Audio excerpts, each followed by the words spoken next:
Assalamualaikum warahmatullahi wabarakatuh and hello.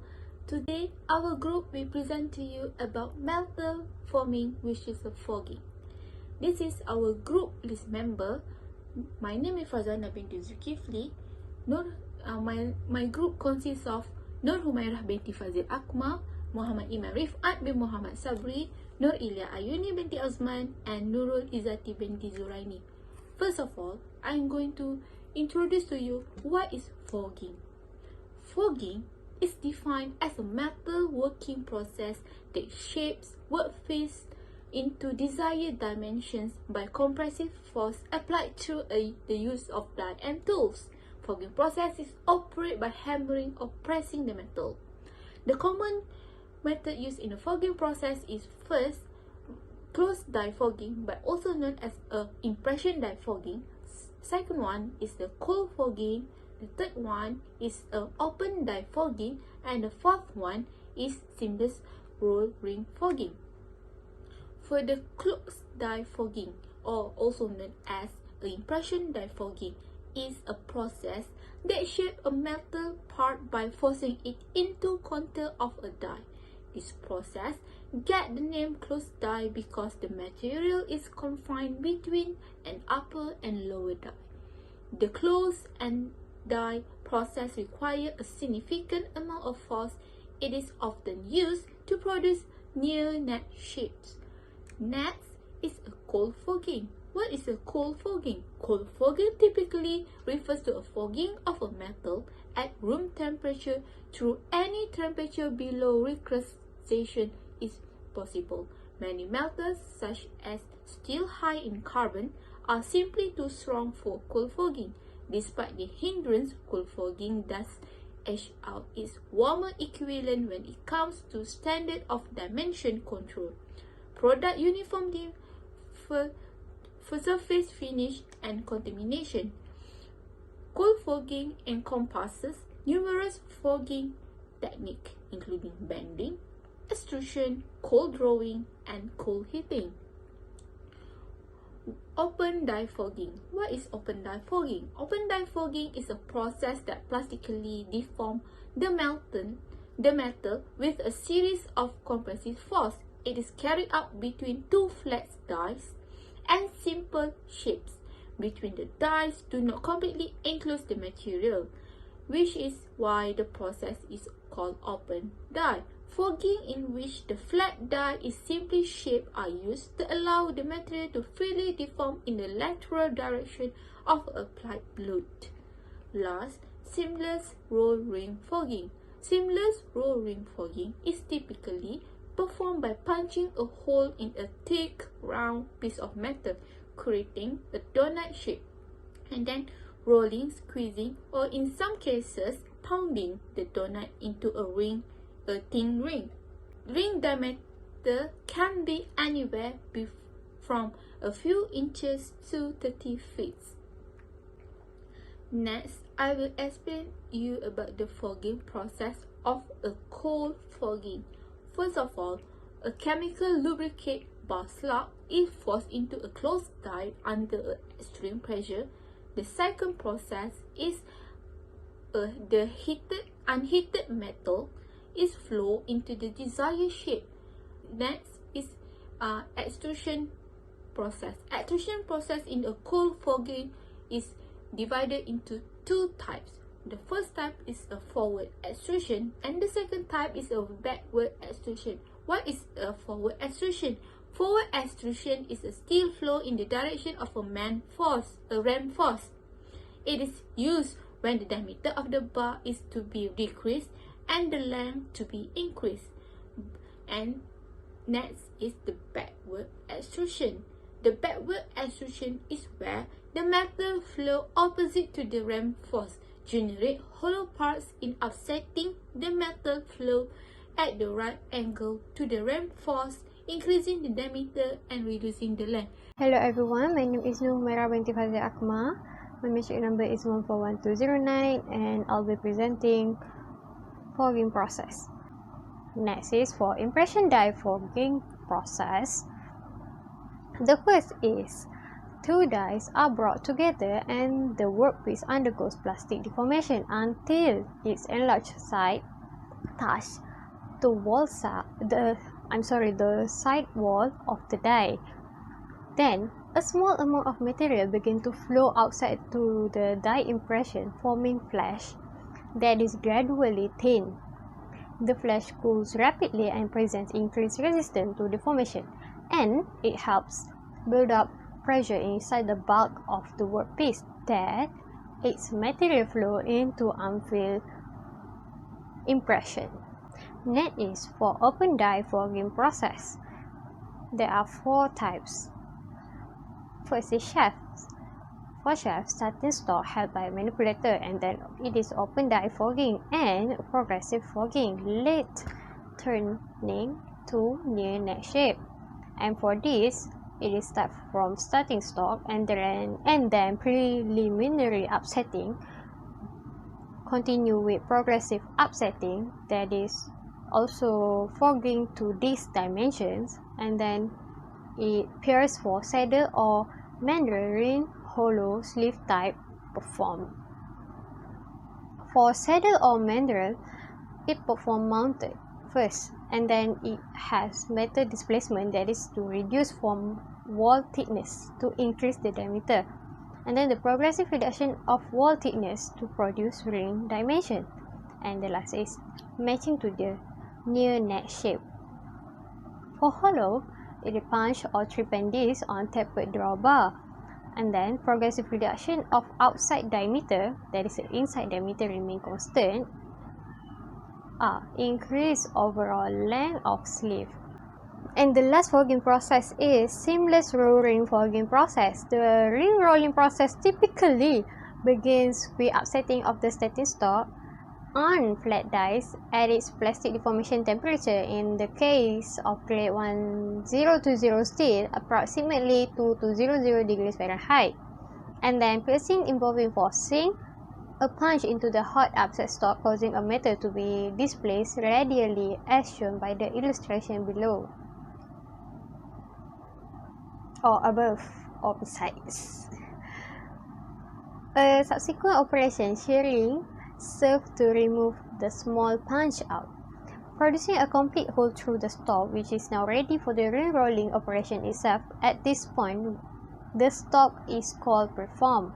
The donut shape preform is slipped over the ID roll, shown here from the view illustration besides this, and then a side view of the ring mill and perform workpiece, which squeeze it against the OD roll, which impact the rotary action, and it resulting in the thinning of the section and correspondence increase in the diameter of the ring.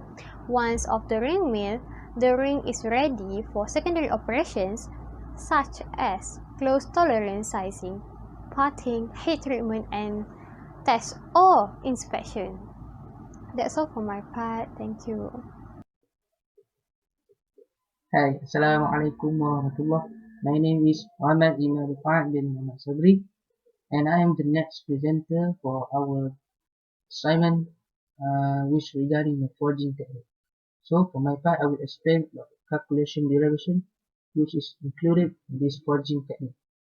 There are consists of three types, which are the work, the working load, and also the strain. So, as we can see, the work in the forging will involve the application of the forging hammers and also the forging presses. For the working load is defined as the maximum load which is the forging machines could withstand and designed to bear the applied load onto its structure.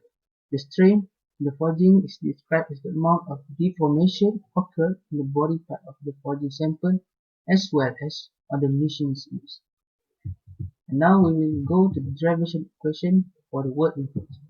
Basically, there are two types of forging hammers used for the working purpose. There are the forging hammers known as the board hammer or the power hammer, and for the forging presses, mechanical presses, and also the hydraulic presses. So I will explain about the analysis that are important in the calculation derivation regarding these three. So actually, there are three parts that are included and related to the forging. For the first one is the calculation for the forging loads, which is the total energy needed for the formation process, is known as the U total, equal to the U of ideal plus the U friction and also plus U redundant. Redundant means the work does not contribute to any changes of the shape for the workpiece. Then we move to the calculation for the forging load, which it can further be divided to the three types of cases. The first one, the absence of friction. The second one is the low friction condition, or also known as the lower bound analysis or sliding condition. And lastly is the high friction condition. High friction condition, also known as the sticky friction condition. So for the first case, in the absence of friction, we assume that there is no friction at all and a die workpiece interface. So the forging load is defined as the compressive force, P, acting on the round metal bar. So the P, the compressive force, is equal to the sigma naught of A, sigma naught times with A. A is the cross-sectional area of the metal, and sigma is the yield stress for the metal. Then, as you can see, the compressive stress P can be produced by force P, which obtained from the combination of the metal or sample itself. P is equal to the 4 pH over pi d square, then becoming 4 sigma naught AH over pi d square naught H naught. So the engineering strength in compression will be obtained. Is equal to the delta H over delta H naught. Then let's move to the low friction condition. Okay. For the second case, we consider the equilibrium of forces that are acting on the workpiece at any instant of the form deformation occur. The force that are acting on the vertical element of a unit length and width is called the dx. So the element is at a specific distance x from the center of no slip point, which pointing to the right. And the vertical force that is acting on the element, it will define as the stress multiplied with area to get the sigma with dx. The coefficient of friction for the die workpiece interface is labeled as the mu. The magnitude is known as the mu sigma y dx. And the frictional force itself can act both on the element. So the total horizontal force from the right of the body is 2 mu sigma y dx. There also the acting force from the left side, which also the same, known as sigma x h. And then from this we balance the equation, the horizontal force acting on the element, and we can obtain another equation regarding the total combination of the forces. As the frictional force is accepted, it is executed on much lower and smaller than both horizontally stress and vertically stress, which also known as the principal stress. Then it is better to apply the yield criterion when the slab will yield. So by the differentiation of the yield condition and substituting for the d sigma x equation, we will get the d sigma over sigma naught equals to 2 mu over h dx. Then integrating this equation, we will get the evaluation of integration. The ln of sigma y equal to negative 2 mu x over h plus c. C is the constant of the integration. And then the total for the working load P will be obtained as P is equal to 2 PAW. P is the average forming pressure across the workpiece and W is the width of the workpiece itself in the purpose plane. Thus D will be equal to the sigma y, and then it can be estimated via integrating purpose or integrating method. Then as you can see, yes, we can also get the average axial tooling pressure. P is equal to sigma naught multiply 1 plus mu A over H. Then we observe that the ratio of A over H increase and the forming pressure will also increase. So it is proportionally between these two. Hence, the forming load will also be raised in a rapid way. And lastly, for the third case is high friction condition, sticky friction condition. The other name is sticky friction condition. For this situation, which the friction force is used is very high, and so the stress that will act on the metal is known as sigma equal to sigma naught multiplied with A minus X over H minus 1. And the value of the mean forging pressure, as you can see there, P is equal to sigma naught times with the A over 2H plus 1. Then we'll go through, for this condition, the formula will be influenced by the flow stress of the material and also the geometry of the workpiece. If the A over H ratio is higher, and then the local stress induced on the loading will be also high indeed, and this will be sufficiently and high enough to deform the tooling in the coldest forming operation process. So the solutions to avoid from this problem is that firstly, the beam must be reduced in order to ensure the sticking friction conditions not applicable. Secondly, the workpiece geometry needed to be changed. Thirdly, the sigma of naught is reduced by increasing the temperature. Then we move through, for this case, we replace the force of mu with the bar K, known as the average shear stress of the metal. And then by integrating that, we will achieve and obtain the new equation that regarding the shear stress of the material. So in the end, all the important parameters measured in this forging technique have been successfully joined and combined as a whole and complete equation, which consists of work W, working load P, and also the strain S. That's all from me. Thank you. Assalamualaikum warahmatullahi wabarakatuh. Assalamualaikum, my name is Nur Ilya Ayuni. So I am going to show you the calculation example for forging metal. So the question is, a block of lead 25 times 25 times 150 mm³ is pressed between flat dies to a size 6.25 times 100 times 150 mm³. If the unusual flow stress is 6.9 megapascal and the friction coefficient is 0.25, determine the pressure distribution over 100 mm dimension, which is we need to find the stress distribution at x equal to 0, x equal to 25 and x equal to 50 ml, and also at the total forging load in the sticky friction condition.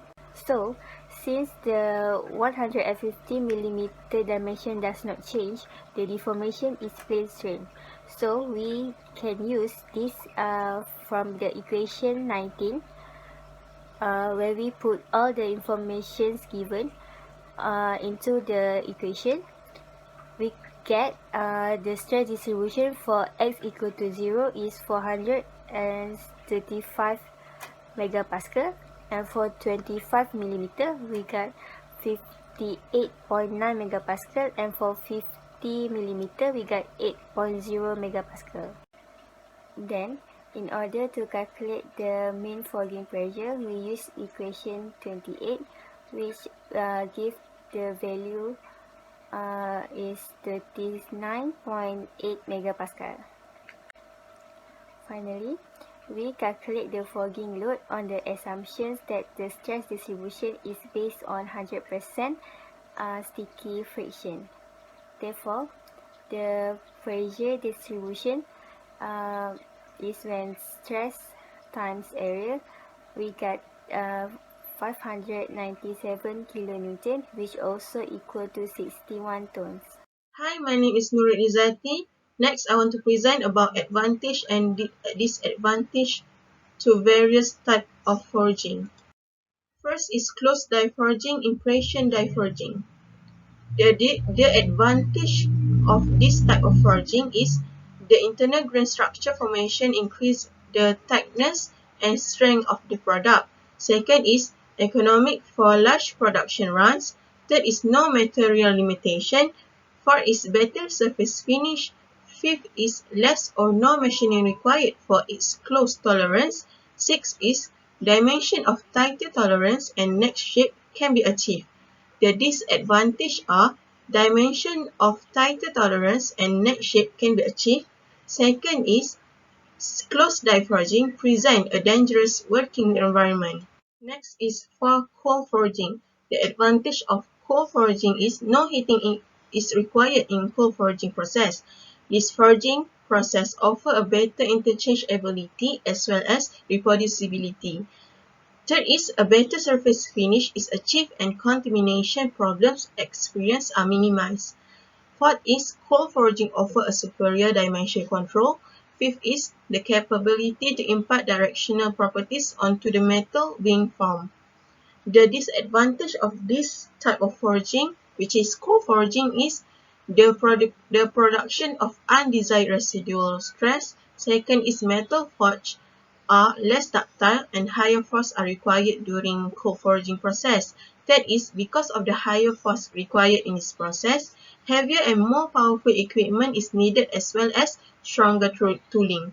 Fourth is toe capable of imparting directional properties onto the metal.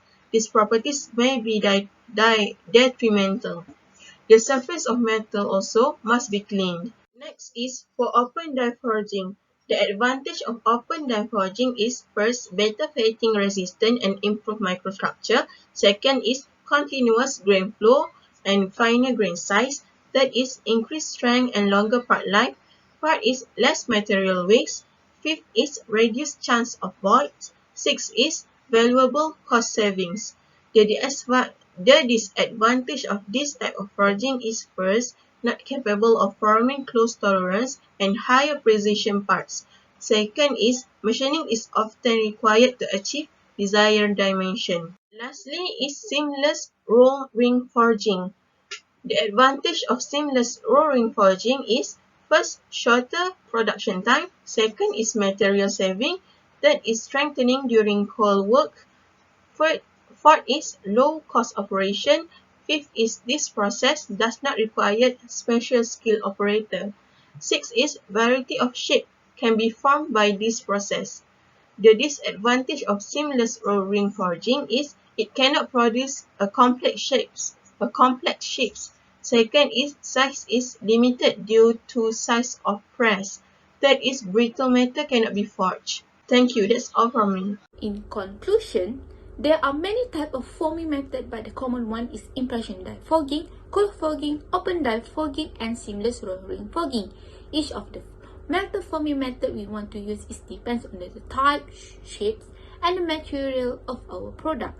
For example, the seamless ring forging is produced to a ring-shaped metal. The pounding action of the forging deform and shape the metal, which result in the unbroken grain flow. This causes the metal to retain its strength. Auxiliary effect of this unique grain flow include the elimination of defect, inclusion, and porosity of the product. That's all from our group. Thank you.